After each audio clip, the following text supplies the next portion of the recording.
अस्सलाम वालेकुम। Direct line के साथ मैं हूं जवेरिया जैद। नाज़रीन, पाकिस्तान अमन का दाई तो ज़रूर है, मगर सब्र की एक हद होती है, एक लिमिट होती है। तारीख फिर अपने आप को दोहरा रही है। एक बार फिर पाकिस्तान और अफगानिस्तान उम्मीद और बदएतमादी के दरमियान कुछ झूलते हुए नजर आ रहे हैं। मुज़ाकरात के मोड़ पर तो खड़े हैं, लेकिन इस्तांबुल में होने वाले मुज़ाकरात खातिर ख्वाह नताइज नहीं दे सके। मगर तुर्किया ने अब रिक्वेस्ट की है और पाकिस्तान ने एक बार फिर अमन के लिए मुज़ाकरात की बहाली पर रजामंदी जाहिर करके दुनिया को ये बावर करा दिया है कि इस्लामाबाद का मकसद जंग नहीं, अमन की वापसी है। अफगान तालिबान का ये कहना कि पाकिस्तान और अफगानिस्तान के दरमियान मुज़ाकरात का एक और दौर होना चाहिए, दरअसल इस्लामाबाद की मुसलसल सिफारती संजीदगी का नतीजा है। पाकिस्तान तो ये चाहता है कि खिताब बंदूक की घन गरज से नहीं, बातचीत की जबान से ही अमन की राह पर चले, मगर अफसोस दूसरी तरफ वो कुव्वतें सरगर्म हैं जो इस खित्ते में बदअमनी के बीज बोना चाहती हैं।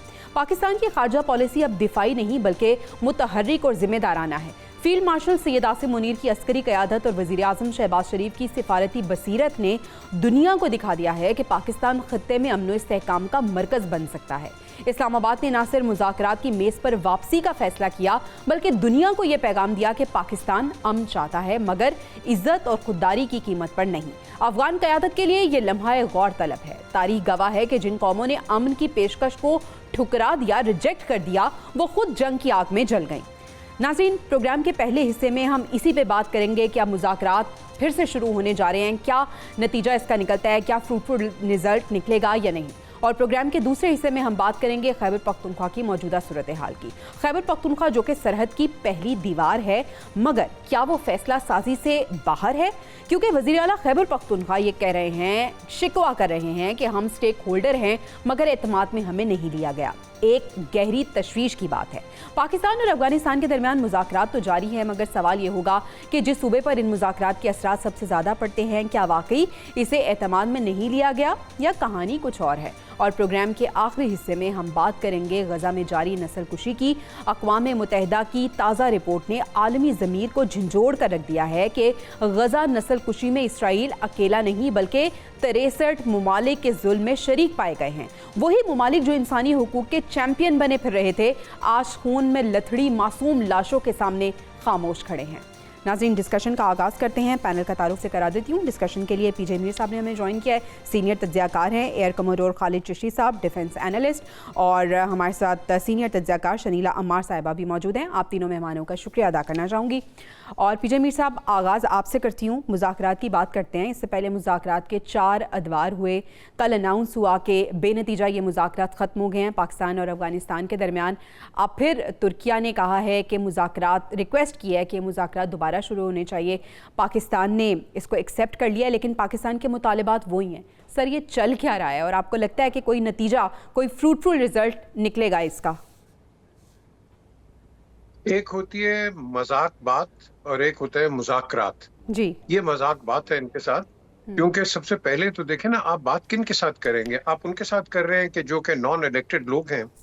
जो एक, जब हम डेमोक्रेसी की बात करते हैं तो ये क्या डेमोक्रेटिकली इलेक्टेड ये लोग आए हैं, ये जो तालिबान हैं, और बेसिकली इनकी आप इनका सारा ट्रैक रिकॉर्ड आपने देख लिया है। एक बात करते हैं, फिर उसके बाद फिर ये वहां से भाग जाते हैं, बात नहीं इस पे करते। अब ये बेसिकली पहले तो चलो कि इनकी हिमाकत थी, अब इनकी जाहिलियत जो आपको नजर आ रही है वो इसलिए आ रही है क्योंकि जब ये मुत्तकी गए थे, पहले मॉस्को गए, उसके बाद फिर ये इंडिया आए, और उसके बाद ही आप देखते हैं कि इन्होंने एक नया शोशा, पुराना शोशा था लेकिन उसको रिवाइव किया कि जो ड्यूरेंट लाइन है वो अटक तक है जी। अब आप मुझे बताएं, हम इनसे क्या मुज़ाकरात करेंगे? पहले तो मैं कहूंगा कि हम, ठीक है, हमने बात की है टर्की में भी बैठ के, ओमान में भी, उधर कतर में भी।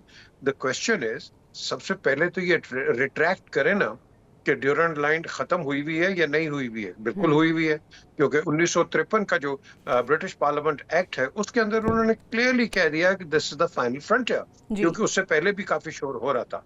अब बात आती है कि ये नॉन इलेक्टेड लोग एक प्रॉक्सी बन गए हिंदुस्तान के, और ये हिंदुस्तान के उस लाइन पे चल रहे हैं जो हमारी और हिंदुस्तान की कश्मीर का जो मसला है, इन्होंने यहाँ छोड़ दिया ड्यूरेंट लाइन का मसला। सो बेसिकली इनको या तो अकल नहीं है कि ये हिंदुस्तान के हाथों खेले जा रहे हैं, आज देखिए ना, हमने इनके ट्रांजिट रूट बंद किए हैं, अब ये बार बार ये कह रहे हैं कि जी बात करो। और भाई हम तो तैयार है बात करने के लिए, तुमने अटैक क्यों किया? जी। और अटैक किया हमने तो वहां आपको एक निशानदेही की कि जहां से दहशतगर्दी एमिनेट कर रही है, आपने उसको भी एक्नॉलेज नहीं किया। फिर बाद में कहते हैं हाँ हम ऐसे जो पॉकेट्स है उसको ठीक करेंगे, ये करेंगे। सो ये बेसिकली ये बेएतबारे लोग हैं। मैं समझता हूं कि जब तक यूनाइटेड नेशंस की पीस कोर मिशंस बॉर्डर्स पे नहीं होंगी, ये दोबारा वायलेशंस होंगी और होती रहेंगी। और ये एक अनट्रस्टवर्दी लोग हैं। अफगानी लोग हमारे बहन हैं, हमारे भाई हैं, हमारे दोस्त हैं। हमने इनको कितना रेफ्यूज दिया अगेंस्ट द सोवियट्स जब ये इधर आए। और अब आप मुझे बताएं कि वो they don't want to go to Afghanistan because उनको पता है कि what will happen in Afghanistan. तो बेसिकली ये जो बैंड बैठा हुआ है, ये बैंड जो है ये पूरे अफगानिस्तान की बैंड बजा रहा है और ये जो है ये अफगानिस्तान को नुकसान पहुंचा रहा है। जब तक यानी पाकिस्तान हमेशा से अपने हमसाया ममालिक के साथ अमन चाहता है और पाकिस्तान ने अपनी भरपूर कोशिश भी की है, लेकिन चिश्ती साहब हमारे सब्र का पैमाना अब लबरेज हो गया है। आज आर्मी चीफ ने पेशावर का दौरा भी किया है, उन्होंने वहाँ पे इमादीन से मुलाकात भी की है और इसके साथ साथ उन्होंने ये पैगाम दिया है कि हम अमन तो चाहते हैं अफगानिस्तान के साथ, जो हमारे मामलात चल रहे हैं उस पर उन्होंने कहा है कि खासी मुझे तशवीश है, हम अमन चाहते हैं, लेकिन अगर अफगानिस्तान की सरजमीन पाकिस्तान के लिए इस्तेमाल की गई तो फिर हम उसका जवाब देना भी भरपूर और अच्छे तरीके से जानते हैं। यानी वही मुतालिबात उन्होंने दोहराए जो हम मुज़ाकरात की मेज़ पर भी लिए बैठेंगे। क्या कहेंगे सर आप? बहुत शुक्रिया जोहरी, आपने इन्वाइट किया। देखिए बिल्कुल क्लियर स्टैंस है और जो पीजे साहब भी कह रहे थे कि हमने बहुत कीमत दी है और शायद इसी को अंडर एस्टिमेट किया अफगान तालिबान ने कि शायद हम ये न्यू नॉर्मल को बना लेंगे, यानी हमारे लिए रोजाना कई शोहदा के जनाजे उठाना शायद नॉर्मल हो जाएगा। लेकिन ऐसा नहीं है। उन्होंने शक किया हमारी शायद काबिलियत पर और उन्होंने शक किया हमारे हौसले पर, और यही हिंदुस्तान ने ईस्ट में हमारे जो बॉर्डर है उन्होंने भी ये मई में किया। हमने उधर भी पैगाम दे दिया और वो हमसे कई बड़ा दुश्मन। ये इनकी तो मिलिट्री हैसियत उस हिसाब से कोई कंपैरिजन नहीं है पाकिस्तान के साथ। पहली बात तो ये। दूसरी बात ये जो ड्यूरेंट लाइन की बात कर रहे थे हम, तो देखिए वहां पे पश्तून की जो आबादी है अफगानिस्तान में वो तकरीबन 15 मिलियन के करीब है, जो कि 47-48% बनती है। पाकिस्तान में तकरीबन 40 मिलियन के करीब पश्तून रहते हैं। तो अगर ड्यूरेंट लाइन की बात की जाए कि उनका हक बनता है तो मेरा ख्याल है उनको हमारे साथ मर्ज कर जाना चाहिए आगे, क्योंकि पश्तून हमारे पास ज्यादा है। सही। पूछे 40 मिलियन पश्तून है वो कितने वापस जाना चाहेंगे, और उनके जो 15 मिलियन है उनसे पूछ लेंगे किस बॉर्डर की तरफ जाना चाहेंगे, तो वो सारे इसी तरफ आना चाहेंगे। ये 1893 की एक लाइन है। और देखिए जब भी कोई इंटरनेशनल बॉर्डर डिक्लेयर होता है दुनिया में, उनके नक्शों में आप कहीं पे गूगल में एटलस में उठाकर देख लें, कहीं डिस्प्यूटेड लिखा हुआ है, कश्मीर का लिखा हुआ है, पैलेस्टाइन का लिखा हुआ है, लेकिन ये नहीं लिखा हुआ। उसकी वजह ये है कि बॉर्डर आमतौर पर 4 वजहों से माना जाता है इंटरनेशनल कमिटी में या डॉक्यूमेंटेशन में या हिस्ट्री के आर्काइव में। एक एथनिसिटी की वजह से, एक ज्योग्राफी की वजह से, एक लीगैलिटी की वजह से, और एक होता है बुनियादी तौर पर हिस्ट्री में क्या। सही। चारों के पॉइंट ऑफ कहीं भी डिस्प्यूट नहीं है। ये सिर्फ उन्होंने एक नेगोशिएशन के लिए अपने लीवरेज अपने हाथ में रखा हुआ है कि पाकिस्तान को कैसे डिफेंस करे। जब पाकिस्तान ये कहता है कि ये हाइडआउट्स हैं, ये आपके दहशतगर्दों के ठिकाने हैं, यहाँ इनके ट्रेनिंग कैंप्स हैं, यहाँ इन्होंने ये डंप किया हुआ है, तो हमारा सारी विजिबिलिटी है हमारी अल्हम्दुलिल्लाह उन सारी चीजों पर, तो उनके पास जाहिर है काउंटर आर्गुमेंट के लिए कोई नहीं होता। तो ये बड़ा आसान, एक रिफ्यूज देना कितना आसान होता है कि जी आप ड्यूरेंट लाइन का भी करें। ड्यूरेंट लाइन वो है जो 1893 में इन्हीं के अमीर रहमान ने साइन किया था ब्रिटिश गवर्नमेंट के साथ। वो कौन था जिसने साइन किया था? वो हम तो नहीं थे, वो तो यही इनका ही अमीर था जिसने कहा था, क्योंकि जब शिकार से तो उसने एक विड्रॉ करते हुए ये ट्रीटी साइन की थी, सिर्फ इनके साथ नहीं की थी। और आखिरी बात मैं एक और इम्पोर्टेंट करता चलूं कि उन्होंने रशिया के साथ भी की थी उसके अमीर ने। बाकी सरहदों पर उज़्बेक ले ले, चेचक ले ले, किसी के साथ डिस्प्यूट नहीं है जो उस वक्त की थी उनके अमीर ने। सिर्फ इनको एक अनकंफर्टेबल होता है कि जी हमारी ड्यूरेंट लाइन है। बाकी मुल्कों के साथ जो रशिया के साथ हुई थी एग्रीमेंट, उसमें कभी किसी ने सवाल उठाया नहीं उठाया। सही। शनीला साहिबा को भी सामने गुफ्तगू करते हैं। शनीला साहिबा, अब सवाल ये है कि मुतालिबात भी हमारे वही हैं और जिन्होंने जवाब देना है वो भी कांस्टेंट है, वो वहीं खड़े हैं, लेकिन अब मुज़ाकरात दोबारा से शुरू हुए हैं। तुर्किया ने जो कोशिश की है, आपको लगता है ये कोशिश रंग ले आएगी और कोई मुस्बत हमें नताइज मिलेंगे इसके? बहुत शुक्रिया जवेरिया।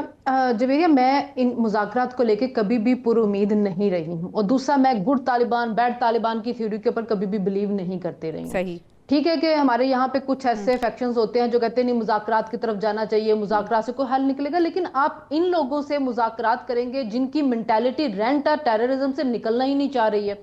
वो इंडिया से पैसे ले रहे हैं, उनकी प्रॉक्सी बने हुए हैं, स्मगलिंग के जरिए उनका बिजनेस चल रहा है, तजारत चल रहा है, स्मगलिंग वो रोकना नहीं चाह रहे, क्योंकि अगर बॉर्डर पे डिस्प्यूट खत्म हो जाएंगे, बॉर्डर डिसाइड हो जाएगा, तो ये स्मगलिंग जो की जा रही है ये भी रुक जाएगी, इनके ये भी सारे मसले जो है वो खत्म हो जाएंगे जी। उसके बाद इनको ये लगता है कि अगर हम इंतशार फैलाएंगे, हम बॉर्डर को गर्म रखेंगे, तो जिसने चाइना के खिलाफ कोई कार्रवाई करनी है वो हमें पैसे देके हमें इस्तेमाल कर सकता है, जिसने ईरान के खिलाफ कार्रवाई करनी है वो हमें पैसे देके इस्तेमाल कर सकता है। तो ये इनकी मेंटेलिटी है, ये इससे निकलना नहीं चाह रहे, क्योंकि अगर इन्होंने कुछ चीजें हल करनी होती तो दोहा मुआहिदे के अंदर ये बात कह के आगे थे कि हम अपने मुल्क की सरजमीन को किसी मुल्क के खिलाफ दहशतगर्दी के लिए इस्तेमाल नहीं होने देंगे। उसके बाद इन्होंने टीटीपी के खिलाफ, दाइश के खिलाफ, जो दूसरे दहशतगर्द नासिर, उनके खिलाफ क्या कार्रवाई की है? कोई भी नहीं की है। अभी मास्को फॉर्मेट हुआ था, इन मुज़ाकरा से पहले मास्को फॉर्मेट हुआ है, वहां पे गए और इन्होंने माना है कि हमारे मुल्क के अंदर दहशतगर्दों की तंजीमें हैं,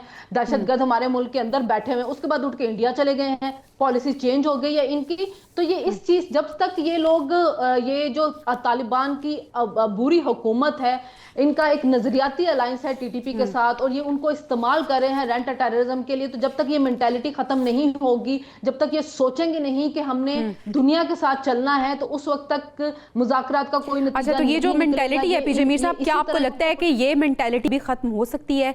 जिस तरह से हम बात कर रहे थे, सीज फायर भी हो गया, फिर मुज़ाकरात भी चल रहे हैं, लेकिन हमने देखा कि बलूचिस्तान में फिर कार्रवाई की गई है, हमारे जवान भी शहीद हुए हैं, हमने दहशतगर्दों को भी ठिकाने लगाया है, लेकिन वतीरा तो उनका वही का वही है। और पीजे मीर साहब, एक और सवाल, अगर इनकेस मुज़ाकरात कामयाब हो भी जाते हैं तो हम ट्रस्ट कर सकते हैं कि दोबारा ऐसी हरकत नहीं होगी? देखिए जी, मेंटालिटी चेंज नहीं होगी, नहीं हो सकती है। अब वो पूछेंगे क्यों नहीं हो सकती? इसलिए आपने जो ह्यूमन राइट्स के वायलेशंस उधर कर दिए हैं, आपकी बच्चियां पढ़ नहीं सकती हैं, आपका एक स्टैंड स्टिल आ गया हुआ है, आपकी इंडोक्ट्रिनेशन हो रही है कि जो कि 20th सेंचुरी या 21st सेंचुरी की तरफ नहीं जा रही। आप अभी भी स्टोन एज प्रिमिटिव आपकी थॉट प्रोसेस है, और वो थॉट प्रोसेस नहीं चेंज होगा, क्योंकि ये जब तक ये पार में है, इनके जो नए जो फॉलोअर्स होंगे वो भी इसी लाइन पे आएंगे। अगर आपने एक चेंज लेके आना है, एक मेंटल चेंज लेके आना है, वो आएगा आपके स्कूल्स के थ्रू, आपके अपग्रेडेड मदरसास के थ्रू। ये उसके लिए तैयार नहीं है। इनका इन्फ्लुएंस इतना है कि अगर आप इनके खिलाफ वहां बात करता है, तो आपने देख ही लिया कि काबुल और कंधार और गजनी की सड़कों पे क्या करते हैं ये लोग। There killers. सो बेसिकली ये जो लोग हैं, they will not change at all. PJ Mir साहब, अफगानिस्तान में रिजीम चेंज की भी बात हो रही है। आपको लगता है कि किसी के अंदर इतनी ताकत, इतनी पावर है कि रिजीम चेंज हो करे अफगानिस्तान के अंदर? देखें, Afghanistan is a bunch of tribals, और ये 1526 से जब हम क्रोनोलॉजी शुरू करते हैं बाबर की towards the advent of Indian सब कॉन्टिनेंट, आप उससे पहले भी आप देख लें कि यहाँ वॉरिंग फैक्टर्स होते थे। कोई तैमूर का होता था, कोई इधर का होता था, कोई उधर का होता था, और ये वॉरिंग फैक्टर्स, ये जो तैमूर मरा है तो उसके बाद बाबर का एडवेंट इधर से हुआ है, हालांकि उसका कजन था जी। तो ये सारे पार हंगरी हैं, यू नो, दे ऑल यूजर्पर्स। आपने देख ही लिया कि अभी ये जो बात हो रही थी गुड तालिबान बैड तालिबान, मेरी हामिद कारजाई से खुद बात हुई रीजेंस पार्क मॉस्क के अंदर। मैंने कहा जी कि आप बड़ा आपने शोर किया था कि हम जी लड़ रहे हैं, हम मुजाहिदीन हैं, ये वो, तो उसने कहा कि there are good Talibans and there are bad. मैंने कहा who are you? कहता है we were the good ones because we were fighting with 303 Lee Enfields, और जो दूसरे थे वो ऑटोमेटिक वेपन्स के साथ लड़ रहे थे। तो अब आप मुझे बताओ, एक कंधार साइड पे हम एक लीफ एनफील्ड के साथ, और दूसरी साइड पे ऑटोमेटिक, तो उनको कौन फंड कर रहा था? So there were lot of fundings because ये बिके हुए थे, और इन्होंने बड़ा पैसा उसके अंदर से बनाया है। अब ये बात आती है इनकी क्रेडिबिलिटी की। देखें, जो हो गया था हो गया और होना है, लेकिन आपने देखना है फ्यूचर के लिए, जो आपका बड़ा इंपॉर्टेंट क्वेश्चन है कि what is the future of Afghanistan, वो आएगा थ्रू योर एजुकेशनल सिस्टम। इनके अगर जब आप एजुकेशनल सिस्टम के अंदर एक नई चीज इनकलकेट करेंगे, नई सोच निकलेगी, they will be the future governors and rulers of Afghanistan. This band जब तक ये रहेगा, जितने मर्जी आप सवाल कर लें, लेकिन बीजेपी साहब ऐसा लग रहा है पेरेंट की it will take too long और बहुत अरसा लगेगा ये तब्दीली आने में। हम खालिद चिश्ती साहब से भी सवाल करना चाहूँगी। खालिद साहब, सबूत मौजूद हैं कि भारत की ही दरअंदाजी, भारत ही की शय पे अफगानिस्तान ये तमाम तर जो कार्रवाइयाँ हैं वो कर रहा है, फिर मुज़ाकरात की नाकामी में भी भारत का बहुत बड़ा हाथ है। अगर भारत की इतनी पुष्टपनाही अफगानिस्तान को हासिल है, क्या सोच के बैठा हुआ है अफगानिस्तान, क्या फ़ायदा भारत से उन्हें मिल सकता है? और वो भारत जिसकी एमा पे अभी तक मुज़ाकरात कामयाब नहीं हुए, पाकिस्तान के मुतालबात को तस्लीम नहीं किया, क्या भारत ये अलाउ करेगा कि दोबारा भी अगर मेज़ पे बैठेंगे मुज़ाकरात की तो बात मान लेंगे ये लोग? देखिए जवेरिया, ये मैं आपको कंफर्म कर सकता हूँ कि अभी जब टारगेटिंग हुई थी तो हमारे पास इतनी डिटेल्ड इंफॉर्मेशन है इनके तमाम हाइडआउट्स की, इनकी बंकर्स की, इनकी ट्रेनिंग कैंप्स की, जितने इनके अहाते हैं, जहां जहां ये रह रहे हैं, हर पोस्ट की हमें इंफॉर्मेशन है और डिटेल्ड है, और एक दिन की नहीं की हुई, over the days and weeks and months की हुई है। ये मैं आपको एक बात बताना चाह रहा हूँ। इवन देन जब हमने टारगेट किया है यहाँ पे, तो ये भी मैं आपको कंफर्म कर सकता हूँ कि बहुत ज्यादा स्क्रूटनी और रीवेरिफिकेशन के बाद इनको टारगेट किया गया था। एक बात, जहां तक इतनी ज्यादा नॉलेज हो एक फोर्स के पास, और वो जाहिर है पनिशमेंट देने की पोजीशन में हो, जो इस वक्त पाकिस्तान की मुसल्लह फौज थी।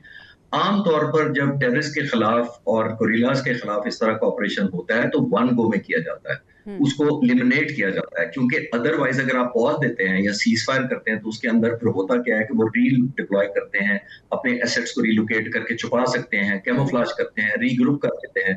तो ये सारे करने के होने के बावजूद, एक पॉसिबिलिटी होने के बावजूद, पाकिस्तान ने तहम्मुल दिखाते हुए सीज फायर किया, इस उम्मीद पर कि हम एक मॉरल हाई ग्राउंड ले लें दुनिया की नजर में कि हम सिर्फ अटैक करना नहीं जानते, हम पीसफुल लोग हैं, हम चाहते हैं कि अमन से रहने दिए, हम रहेंगे। लेकिन मैं उस वक्त से as a student of strategy कह रहा हूँ कि ये जो पॉज आया था पहले दोहा में और फिर एक और बाद 25 तारीख तक का इस्तांबुल में, ये बिल्कुल फेवरेबल नहीं है फॉर एनी फोर्स, और उनको फेवरेबल था।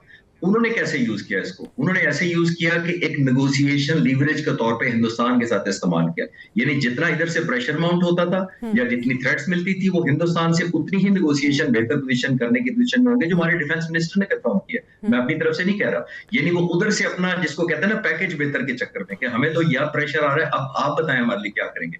हिंदुस्तान ने इमीडिएट ये किया कि अपने हमारे साउथ ईस्ट में एक एक्सरसाइज शुरू कर दी और नॉर्थ वेस्ट में हमें कहा कि हम इनके साथ एंगेज करें। ये सब मॉरल सपोर्ट और म्यूचुअल चल रहा है ताकि एक नेगोशिएशन की लीवरेज तालिबान के लिए बढ़ाई जा सके, जबकि पाकिस्तान ने फराखदिली करते हुए एक्सटेंडेड किया है दोबारा बातचीत में।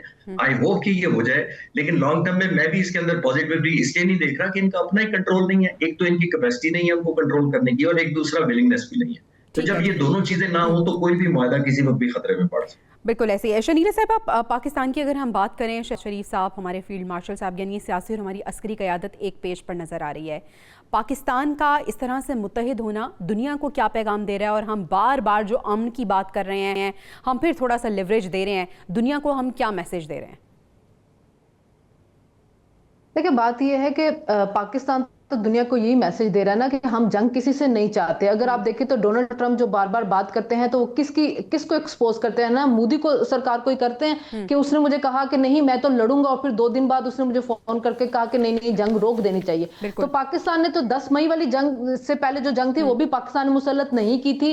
अफगानिस्तान के साथ भी पहल पाकिस्तान नहीं कर रहा। लेकिन अगर कोई अपनी हट दर्मी से बाज नहीं आएगा तो पाकिस्तान को तो अपना दिफा करना आता है, और पाकिस्तान ने अपना दिफा करना है। वो हमने 10 मई को भी दिखा दिया, और हमने जो अफगानिस्तान के साथ जो हमारी अभी जंग हुई उसमें भी हमने दिखा दिया कि पाकिस्तान तो टॉलरेट नहीं कर सकता कि हम, और ना ही हमारे जवान इसलिए हैं कि वो बिला वजह इनकी शहादतें देते रहे, और इन लोगों के लिए ये हम नहीं कर सकते हैं। तो पाकिस्तान ने तो अपने मुल्क को सेव करना है, क्योंकि देखिए हमने अपनी मैशत को बेहतर करना है, इस मुल्क के अंदर सरमायाकारी लेके आनी है। आपकी दहशतगर्दी वजह से पहले भी यहाँ से सरमायाकार चले गए थे, अभी भी बहुत से ममालिक जो सरमायाकारी करना चाहते हैं रिलेक्टेंट है दहशतगर्दी की वजह से। हमारा पैगाम अमन है, हम चाहते हैं कि हम हमसायों के साथ अच्छा ताल्लुक रखें। हमने अफगानियों के साथ बहुत अच्छा ताल्लुक रखा है, उनको हर जगह के ऊपर सपोर्ट किया है, लेकिन जो वो हैं वो अपने मुआहिदों अपनी उससे मुकर रहे हैं, दोहा मुआहिदे से पीछे हटे हैं, आप वो बार बार बातचीत करें, लेकिन उसके बावजूद वो प्रॉक्सी बने हुए इंडिया की, वहां से पैसे ले रहे हैं, वो पैसे लेके पाकिस्तान के अंदर दहशतगर्दी कर रहे हैं। अपनी ये हरकत उनको छोड़ना पड़ेगी। जहां तक वो बात करते हैं, ऐसे नैनी के सुने हरकत छोड़ना पड़ेगी, क्योंकि पाकिस्तान की अगर हम बात करें तो हर लेवल पे हमने वाजे कर दिया है कि अब की बार पाकिस्तान सॉफ्ट अप्रोच नहीं अपनाएगा, हार्ड अप्रोच अपनाएगा, और अगर पाकिस्तान की तरफ मैली आंख से देखा गया तो आंखें भी निकाली जा सकती हैं। नाज़रीन, ब्रेक पे जाने, ब्रेक से वापस आएंगे तो खैबर पख्तूनख्वा की बात करेंगे। सुहेल आफरीदी साहब कुछ गिले शिकवे करते हुए नजर आ रहे हैं। Stay with us. Welcome back नाज़रीन। फ्रंट लाइन सूबा खुद को ये महसूस कर रहा है कि उसको इग्नोर किया जा रहा है। सुहेल आफरीदी साहब ये शिकवा करते हुए नज़र आ रहे हैं कि जो मुज़ाकरात हो रहे हैं या जो फैसले किए जा रहे हैं उसमें उनसे मशवरा नहीं किया जा रहा। पीजे मीर साहब, सवाल ये है कि क्या वाकई केपी को पाक अफगान मुज़ाकरात के अमल से दूर रखा जा रहा है, या फिर ये जो शिकवा है इसकी कोई लॉजिक बनती नहीं है, क्योंकि जब भी इनको बुलाया जाता है, इनसे बात की जाती है तो ये तो मना कर देते हैं। क्या आप कहेंगे इस पे? बिल्कुल सही कहा आपने। देखें, जब इनको प्राइम मिनिस्टर ने बुलाया था, आपका फर्ज है एज अ प्रोविंशियल चीफ कि आप जाएं, सुने, जो आपकी इनपुट है आप दें, एटलीस्ट हेयर देम आउट। अगर आप समझते हैं कि आप पाकिस्तान का हिस्सा हैं, जो कि आप हैं, तो अगर आप ये नहीं करेंगे और उसके बाद फिर आपके बच्चों की तरह कंप्लेंट कर रहे हैं कि हमारी सुनी नहीं जाती है, that is not on, absolutely not on. मैं इनसे बिल्कुल इत्तेफाक करता हूँ कि ये जो अपनी मुहिम चलाते हैं कि अपने लीडर को उनकी आज़ादी के लिए या रिहाई के लिए या उनको जस्टिस के लिए ये जो अपनी मुहिम चलाते हैं, वेरी गुड, उनका पूरा हक है। और पहले उन्होंने भी किया है, नवाज शरीफ ने भी किया है, बेनज़ीर, जरदारी, सब ने किए हुए। There is nothing wrong in that. But जो आपकी प्रोविंशियल रिस्पॉन्सिबिलिटीज हैं, आप उनको तो शर्क नहीं कर सकते। आप आए हैं as chief minister for the Khyber Pakhtunkhwa region, और उस रीजन की अगर आप वो काम उसके लिए काम नहीं करेंगे और आप सिर्फ सोली एक ही चीज पे अड़े रहेंगे, तो इसका मतलब है you are not there for that purpose, you are only there for the other purpose. जिस तरह के मैंने पहले कहा, बिल्कुल उनका पर्पस जो है बिल्कुल सही है, बट उनकी जो as far as responsibility as a federation of country वो निभा नहीं रहे। जैसे राना सनाउल्लाह साहब भी कह रहे हैं, पीजे मीर साहब, कि अगर सुहेल आफरीदी अपना लहजा ठीक कर लें, अपने अल्फाज दुरुस्त कर लें तो कुछ बेहतरी हो सकती है। पीजे मीर साहब, आपसे सवाल मैं ये भी करना चाहूँगी कि ना कन्फ्यूजन नज़र आ रही है। पहले कहते हैं कि ऑपरेशन नहीं होना चाहिए, फिर आज बात कर रहे हैं कि यहाँ पे मुसलसल अफगानिस्तान से दहशत गर्दी हो रही है, केपी में शहादतें हो रही हैं। बैरिस्टर गौहर ये कह रहे हैं कि अफगानिस्तान से कशीदगी में पीटीआई रियासत पाकिस्तान के साथ खड़ी होगी। अगर पाकिस्तान के साथ आप खड़े हैं तो फिर सबूत भी देना, वो सुबह भी बताए कि हम रियासत के साथ खड़े हैं। अच्छा, जवेरिया, इसमें दो तीन एंगल्स हैं जी। एक तो हम पाकिस्तान में लफ्ज जो है, देखें, हमारे मुल्क के अंदर जो आम आदमी है, कई वो पढ़े लिखे नहीं है, वो मेहनती लोग हैं, बट वो पढ़े लिखे नहीं है। उनके लिए कुछ ऐसे अल्फाज जो होते हैं, ये ऑपरेशन टाइप, वो बड़े दहशतगर्दी के, एक दहशत वाले होते हैं वो अल्फाज। उन पे इतना मैं समझता हूँ नहीं करना चाहिए। हमें इस्तेमाल करना चाहिए कि गवर्नमेंट जो है वो ड्राइव कर रही है दहशत गर्दों के खिलाफ।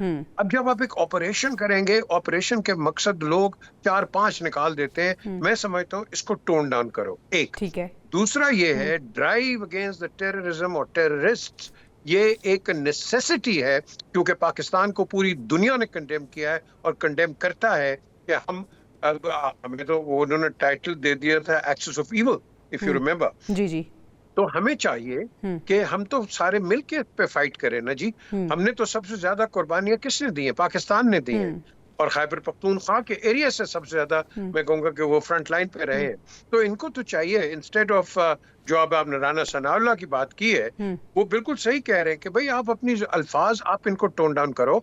आप ये प्रोवोकेटिव और ये जो रिवेंजफुल, ये जो आपकी जो गुफ्तगू है, इसका फायदा किसको मिलेगा? आपके थर्ड एलिमेंट को मिलेगा, फिफ्थ कॉलमिस्ट को मिलेगा। आपने इनको डिफ्यूज करने के लिए एक दूसरे से आप बात करो, आप एक दूसरे के दुश्मन नहीं हो। आपके बिल्कुल सियासी इख्तलाफात हैं, रहे, no problem, but do not show animosity in front of an imminent danger जो पाकिस्तान फेस कर रहा है बलूचिस्तान में भी कर रहा है। When it comes to the sovereignty of the country, तो उसमें सूबे को और रियासत को मिलकर चलना होगा।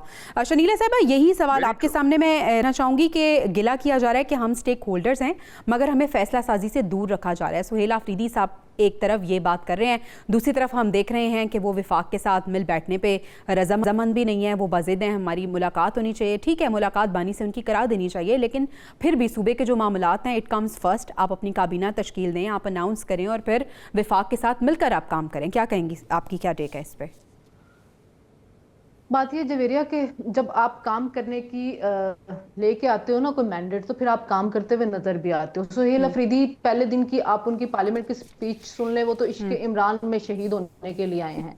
ठीक है कि आपको अपने लीडर के साथ मोहब्बत होगी, लेकिन आपको उस सूबे की तरफ भी तो देखना चाहिए ना कि वहां पे प्रॉब्लम्स क्या हैं, इस वक्त वहां पे दहशतगर्दी किस लेवल पे पहुंच चुकी है कि बहुत से ऐसे जिले हैं जहां पे लिटरली रात को हुकूमत की रिट नहीं होती है। जो आपके फाटा का एरिया है, ठीक है कि ऑपरेशन की बात, जैसे पीजे मीर साहब कह रहे हैं कि जब ऑपरेशन की बात होती है तो जो हमारा फाटा एरिया के जो लोग हैं वो घबरा इसलिए जाते हैं कि पहले वहां पे ऑपरेशन हुए, वो डिस्प्लेस होते हैं, बड़े उनको प्रॉब्लम फेस करने पड़ते हैं, इसलिए वो भी घबरा जाते हैं। लेकिन अगर आप दहशतगर्दी को खत्म करना चाहेंगे तो वो फाटा के लोग भी आपके साथ होते हैं, क्योंकि वो भी तंग आ चुके हुए। वहां के लोग भी चाहते हैं हमें रोजगार मिले, वहां के लोग भी चाहते हैं कि हमें तालीम मिले, हर बंदा खुशहाली चाहता है। अगर आप देखें तो कंपैरिजन क्यों होना शुरू हो जाता है कि जी पंजाब के अंदर अमन व अमान है, पंजाब के अंदर ये डेवलपमेंट के काम हो रहे हैं, मेरे सूबे के अंदर ये काम क्यों नहीं हो रहा? तो ये कंपैरिजन इसी वजह से स्टार्ट हो जाता है, जिसको फिर हम और रंग देना शुरू कर देते हैं और उसमें उस हुकूमत की नाअहली को नहीं लेके आते कि जो 13 साल से वहां पे बैठी हुई है और वो कुछ करना नहीं चाह रही है। वजीर आजम शहबाज शरीफ ने इनको इलेक्ट होते ही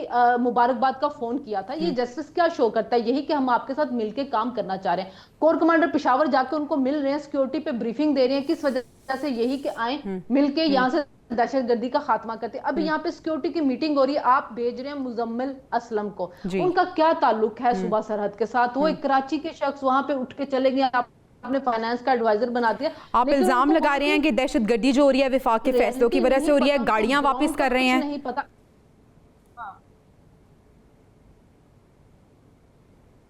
गाड़ियां वापस की गई और उसके अगले दिन ही वहां पे पुलिस वालों के ऊपर अटैक हुआ, वो शहीद हुए। उसका किसके सर जाता है जी? आप उनको अगर खुद चीज प्रोवाइड नहीं कर सकते तो जो वफाक आपको दे रही है आप उनको भी प्रोवाइड करें। वो आपकी पुलिस शहीद होने के लिए नहीं आई हुई है, आप उन्हें उनको प्रोटेक्ट करना है। वो फ्रंट लाइन के ऊपर जाके पुलिस वाले जो है वो लड़ रहे हैं और आप उनको इक्विपमेंट नहीं दे रहे हैं। पहले तो आप खुद कह रहे हैं कि हमारे पास वसाइल नहीं, जो आपको अरबों रुपए के फंड दिए गए दहशतगर्दी के लिए, उनका कोई हिसाब आप दे नहीं रहे हैं, आप बता नहीं रहे कि वहां पे लगे कब है। जब आपको वफाक गाड़ियां दे रही है आप उनको वापस कर रहे हैं और नेक्स्ट डे उन पे अटैक होता है, पुलिस वाले जो है वो शहीद हो जाते हैं। तो देखना यह है कि इनकी पॉलिसीज कोई बना ही नहीं रही, पॉलिसीज को सामने लेके आ ही नहीं रहे हैं, सिर्फ एक ड्रामे हो रहे हैं कि आज वो अवाम में घुल मिल गए, वो पैदल अपने ऑफिस जा रहे हैं। ये ड्रामे उस सूबे के लिए नहीं है, उस सूबे को सॉलिड पॉलिसीज चाहिए। वो दहशतगर्दी से बचना चाह रहा है, वहां पे जराइम कितने ज्यादा हो रहे हैं, जहां पे एक जज को अगवा कर लिया जाता है तावान के लिए, आप सोचे कि उस सूबे के अंदर क्या हालात होंगे। तो ये आपकी बात ठीक है, मैं एग्री करती हूँ कि दे इमरान खान के साथ वो जाके मिल लें, जो उनके से उन्होंने इंस्ट्रक्शन लेनी है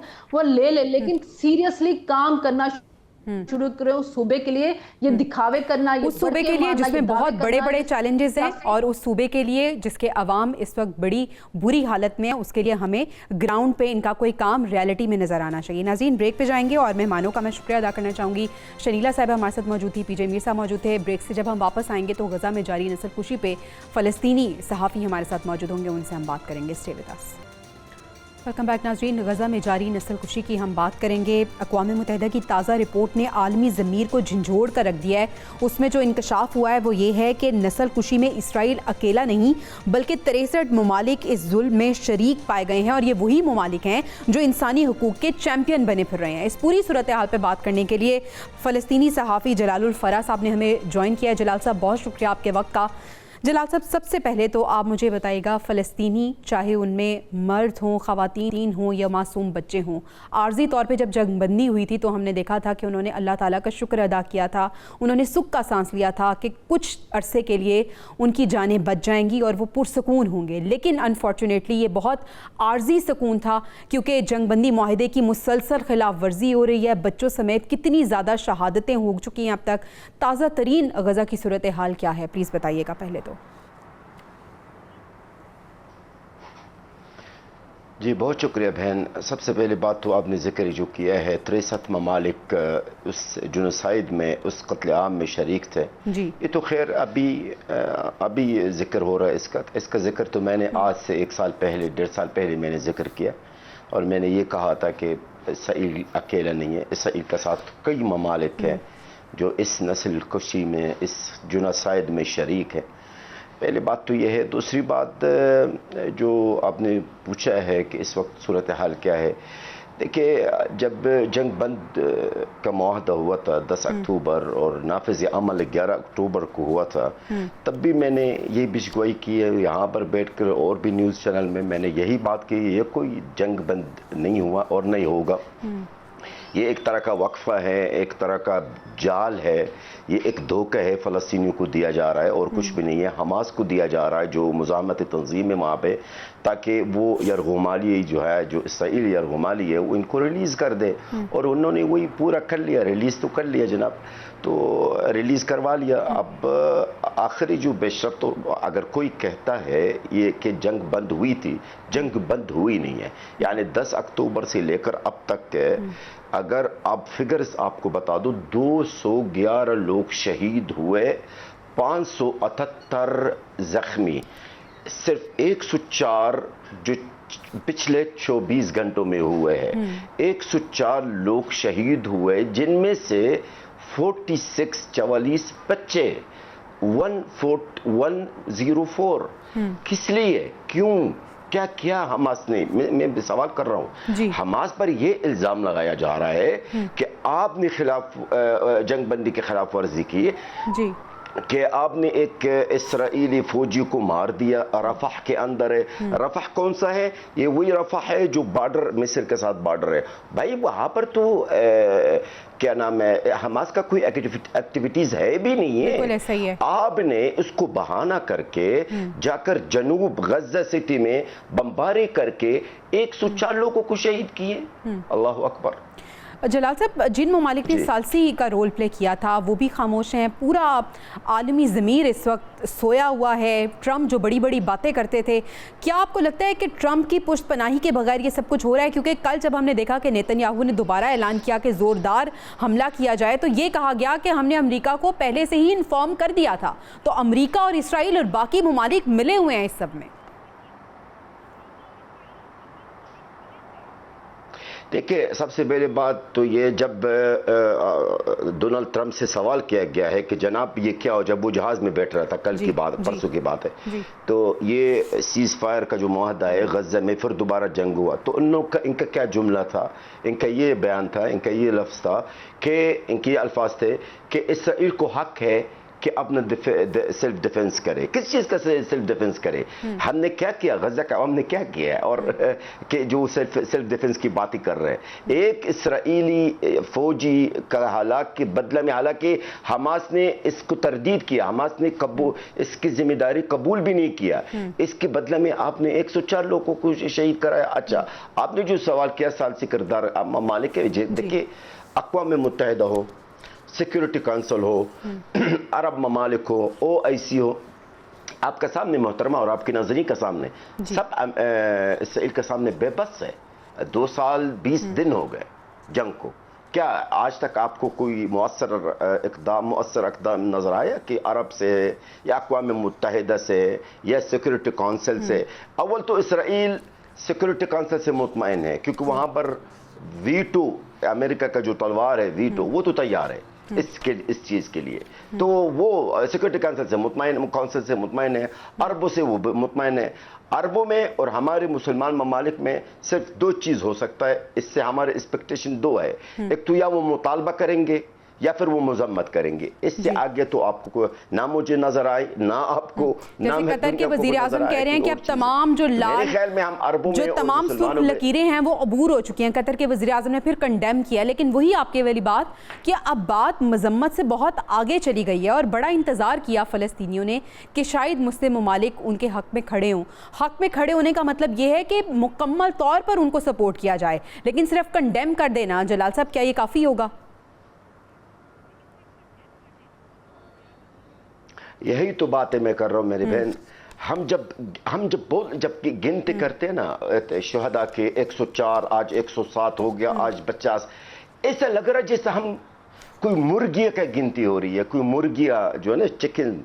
इंसान है ये जो शहीद हो रहे हैं गज़ा के अंदर, ये इंसान है या मुसलमान है। कंडम करने से, मुजम्मत करने से क्या होने वाला है? इसराइल ने हर चीज देख लिया, ना इसराइल को क्या नाम है, मुजम्मत से कोई फर्क पड़ता है, ना इसराइल को अक़वाम मुत्तहिदा से कोई फर्क पड़ता है। बाकी मुजम्मत चलती रहेगी, यही है और कुछ भी नहीं है अब। और ये अभी बातें चल रही है जनाब, वहां पर कोई मुश्तरका फोर्सेस, मैं उस तरफ आना चाहता हूँ कि भेज दिया जा रहा है। जी। और इसमें जो है अरब और मुसलमान ममालिक हैं, वल्लाह जाने इसके पीछे बस से बर्दक क्या है क्या नहीं है। आने वाला वक्त भी अभी कब जलाल साहब ये बताइए कि फ़लस्तीन में इस वक्त अल्लाह करे वाकई में अगर फ़लस्तीन में जो कुछ लोग मौजूद हैं, क्या अभी भी उम्मीद की कोई किरण उनके लिए बाकी है या वो बिल्कुल नाउम्मीद हो चुके हैं? कोई उम्मीद नहीं, अल्लाह में उम्मीद और कुछ भी नहीं। मैंने आपके सवाल का एक बड़ा मुख्तसर जवाब दिया है। बड़ा कोई उम्मीद नहीं है, सिर्फ अल्लाह में उम्मीद है। उम्मीद किस में रखे आप मुझे बताइए बहन? अरबों से हैं, मुसलमानों से हैं, किससे रखे? सिक्योरिटी काउंसिल से, अक़वाम मुत्तहिदा से, OIC से, किससे उम्मीद रखे? किसी से नहीं है। इस वक्त गज़ा के अंदर न ही जंग बंद हुआ, ना कहत यानी भूख खत्म हुआ, वही सिलसिला है। कोई भी अगर कहता है इमदादी ट्रकों को भी रोक लिया गया है। जब जंग बंदी हुई थी तो हमने देखा था कि इमदादी ट्रक्स गजा के अंदर दाखिल हो रहे थे, लेकिन उनको भी रोक लिया गया है और पूरी दुनिया खामोश तमाशाई बनी हुई है। वेरी गुड, आपने बहुत अच्छा पॉइंट उठाया। आपने बड़ी अच्छी बात की, बड़ा अच्छा पॉइंट उठाया। आपको पता है अक़वाम मुत्तहिदा के रिपोर्ट के मुताबिक गज़ा को डेली बेसिस पे 6000 ट्रक्स की ज़रूरत है। कितने? 6000। इसराइल ने सिर्फ 120 ट्रक के जाने का, हाँ 6000, ये अक़वाम मुत्तहिदा के रिपोर्ट के बता रहा हूँ। इसराइल ने सिर्फ 120, और अभी लाशों की बहाना बीच में इन्होंने इमदाद का जो तरसील इन्होंने भी रोक दिया कि जी आप हमास के पास जो लाशें हैं, इसराइली लाशें हैं, वो हमें हवाला कर दे। मेरे भाई, आप लाशों को इस वक्त गज़ा के अंदर तलाश करना जैसा समंदर में आप सुई तलाश कर रहे हैं। ना कोई वसाइल है, ना कोई मशीनरी है, ना कोई चीज है। तो इतना आसान नहीं है लाशों को निकालना। टाइम दे, वसाइल दे तो वो तलाश करके आपको दे देना। ज्यादा आप पहली बात तो ये जो जिंदा या गुमाली है सबको रिलीज कर दिया गया है। अब जो लाशें हैं अभी मेरे ख्याल में जो बाकी 11-12 होंगे, तो टाइम दे, वसाइल दिए, कहां से तलाश करें वो लोग है। गज़ा इस वक्त आपके सामने, दुनिया के सामने एक पूरा खंडराट है। कहीं भी हमारे अपने बच्चों का लाश हमें नहीं मिल रही है। हमारे मैं दूर नहीं जाऊंगा, मेरे अपने खानदान की लाशें, हमारे बच्चे, वो हमें नहीं मिल रही है। तो और दूसरी बात, ये जो लाशें इसराइल के कैदियों के, क्या हमने मार दिया? तो इसराइल की बमबारी में मरे ना। जी ठीक है, बहुत शुक्रिया जलालुल फराज साहब, आप हमें फ़लस्तीन की गज़ा की ताज़ा तरीन सूरत हाल से अपडेट कर रहे थे। नाज़रीन, पूरी दुनिया खामोश तमाशाई बनी हुई है और इस वक्त इसराइल अपनी हठधर्मी पर कायम है और इसराइल को मुकम्मल पुष्टपनाही अमेरिका की हासिल है। हम अल्लाह ताला से दुआ करते हैं कि अल्लाह ताला हमारे फ़लस्तीनी बहन भाइयों और मासूम बच्चों की मदद करें, कोई मुआवजा करें। प्रोग्राम से इजाज़त दीजिए, इंशाल्लाह आपसे कल मुलाकात होगी। अल्लाह निगहबान।